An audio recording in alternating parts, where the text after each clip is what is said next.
დღეს ოფიციალურად დასვენების დღე არის და ბევრი გეგმა მქონდა მთების გადადგმას ვაპირებდი, თუმცა ვარ ჩიე რომ მაინც კი ბევრი ჩამოხდით დამეწყო. სადარბაზოში ხშირად შემოდიან ხოლმე ჩაიმიკეტლებული ძაღლები, რის გამოც პირველი სართულის მეზობლები ვერ მიტანენ და დილის რუტინაში აუცილებლად აქვს ჩემი წყევლა, რაც უარ აინტერესებს ბატონ რატის. ამის შემდეგ წავყევი ანას მუხურაში ამ საბრალო არსების სანახავად და სამკურნალოდ. როგორც გავაჩერეთ მანქანა ეს სამი მიტოვებული ცუგრიკა აგრევე გამოვარდა ჩვენს შესახვედრად. ეს საბრალო ბიჭი ალბათ დემოდეკოს ემსხვერპლა, ვინაიდან უკვე გამოხატული ფორმა აქვს და ავადების, აქვს სპეციფიური სუნი, კანხლიანობას დარღვევული აქვს, ალბათ პატრონმა მარტივი გამოსავალი ნახა და საფლავით დატოვა თავისი შინაური ცხოველი, ნაცვლად იმისა, რომ ემკურნალა. თამარა დორნელის გამოგზავნებრივ ავტოს დავალევნებ და ნახავთ თორ კვირაში რა ბიჭი დადგება ამ ცუგასგან. მისი პატრონისგან კი ადამიანი ალბათ აღარასდროს დადგება.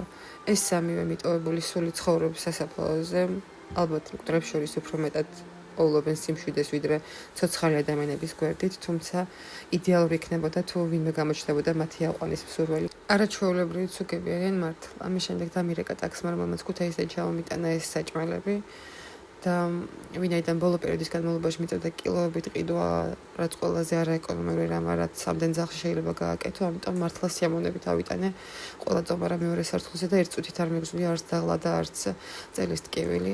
ვეცდები პოზიტიურად დავასრულო დღევანდელი ჩანაწერი, ამის გამო თქვენ ვერ მოისმენთ სულის შემძრული გინებას, რომელიც აღმომხდა, როცა ტომით დატოვებული 4 ახალი ლეკვი ვიპოვე.